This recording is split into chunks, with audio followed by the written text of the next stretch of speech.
Hello everyone, it's summer too. We've not got long left, have we? But we've still got lots of beautiful stories to share with you. We have been at the seaside this week. We've been singing beside the seaside, doing this, I can't say it, the seashells tongue twister. We've been playing airports today outside, which was really fun, checking luggage and going on our holidays. And next week, Attenborough, you don't know this, so this is nice news for you, I think. Donaldson do know, but I'm bringing in my enormous inflatable flamingo, and I'm going to bring my football pump in as well, so we can have fun blowing it up, and then we can lounge around on it and pretend we're at the beach. Today's story that's given me the giggles. Today's story is Lucy and Tom at the seaside, and it's by Shirley Hughes, who I'm sure the grown-ups know some of her books. She wrote Dogger. She wrote lots of beautiful poems as well, some of my favourite poems, and then all the Lucy and Tom and the Alfie books.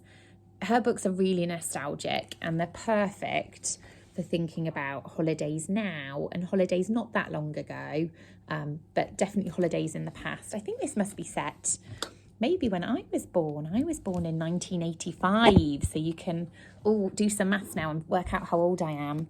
But these pictures and the things in them remind me of that time. So not the Victorian times. That was much longer ago, wasn't it? But still holidays in the past. Okay, hope you enjoy it. And you could spend hours looking at that picture and spotting lots of things. In fact, there's one thing in this book that I love. If you've got it at home, you can find him. This man pops up on lots of the pictures, and he's just looking out at sea and having a think. And that's something I do at the beach. Okay, hope you're comfy. One hot day, Lucy and Tom and their mum and dad thought they would go to the seaside. Lucy is helping to pack up the picnic. There are sandwiches and hard-boiled eggs, apples, biscuits, and a bottle of orange squash. There is also a lovely chocolate cake. Tom goes off to find the buckets and spades in the sandpit. They go to the seaside in the train. Tom keeps asking when they are going to get to the sea. Lucy wears her armbands on the train, so she'll be all ready to swim when they get there. At last they've arrived. They walk down a rather long road carrying all the picnic things and bathing bags and buckets and spades. And there's a very special seasidey smell. Oh, I can smell that. When you go to the seaside, there is a different smell. It's like a salty air, wet smell, seaweed smell. And oh, it's amazing. It's a smell of excitement. And there's the sea. It's much, much bigger than either Lucy or Tom had ever remembered. They run straight down to where the waves are coming up on the wet sand, and they walk along the edge. There are a lot of other children on the beach, as well as mothers and fathers and babies and grannies, and people paddling, and dogs who dash in and out of the water, barking excitedly at seagulls. So all of these things that happened on holidays in the past, they still happen now. Even in Victorian times, people of all ages go, don't they, and enjoy it together, and dogs.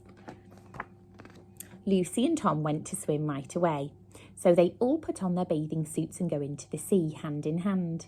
Lucy and Dad do some swimming. The sea is much rougher and splashier than the swimming pool near home. It's harder to swim in, but it's much more fun. Tom likes being chased by the waves. After the swim, Mum helps everyone to rub dry, and they play a running about game to get warm. They settle down to their picnic. Several wasps try to join in. We talked about this lot, so you know all about the bathing machine. So even longer ago than this, in Victorian times, they would have to pay some money, wouldn't they? And they'd have a kind of cool, it's like a carriage, wasn't it, that was in the water. And they'd go in, they'd pay some money, they'd get changed. They were very modest. They didn't want anyone to see them getting changed. And then when they came out the other side, they'd go straight into the sea. And then when they came back, they'd get changed in the bathing hut and then come back out.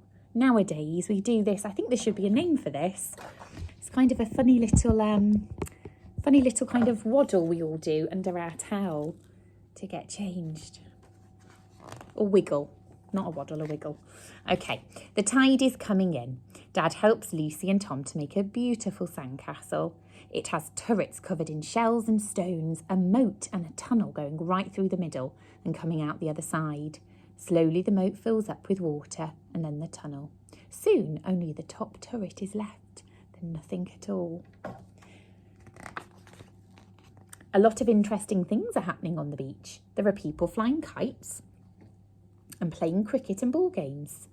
2 little girls are burying their father's legs in the sand so that only his toes are sticking out. I remember doing that to my daddy when I was little. Some people are trying to get in or out of their bathing suits under towels, which is very difficult. How funny is this? That's what I was talking about. We don't have bathing huts. Some people have beach huts, but not many people. Lucy and Tom play in a rock pool.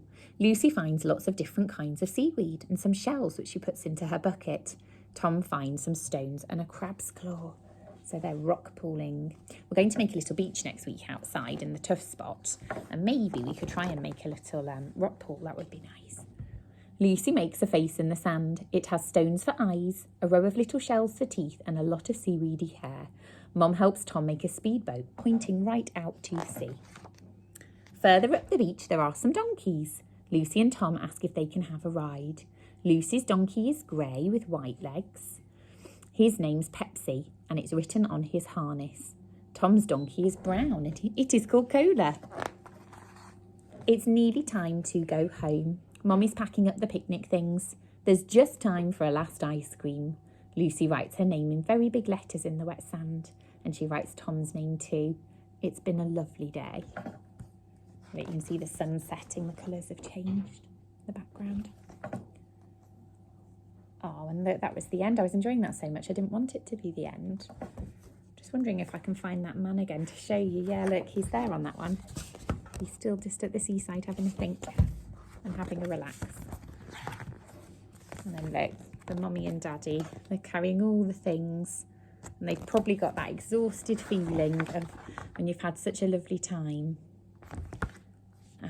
But your day's over and you're tired. So just to finish today, I want to show our grown-ups our amazing carousel. The children, you loved this, but I wanted to show the grown-ups as well. So this is one of our historical artefacts. So this is to help us see some of the fun fair rides and things they would have had at the seaside and on the piers. But also it fits nicely with our toy topic. So it's mechanical and it's got a little lever here. If I pull it, you will see what happens. So let's pretend we've spent some money. I don't know how much money it would cost in the past to go on, but say we've paid 20p and then I'm going to spin it. You ready? Whee! Isn't that incredible? Beautiful. So at lots of seaside places, especially in our country, places like Butlins and oh, there's a place I went on holiday, I can't remember what it's called, Mablethorpe. They have fun fairs and roller coasters and things like that still now, don't they? It's part of making it really fun and special. Okay, it's making me dizzy. So I hope you have a lovely weekend, whatever you do. And I know you'll be very excited to meet my giant flamingo on Monday. Okay, bye-bye.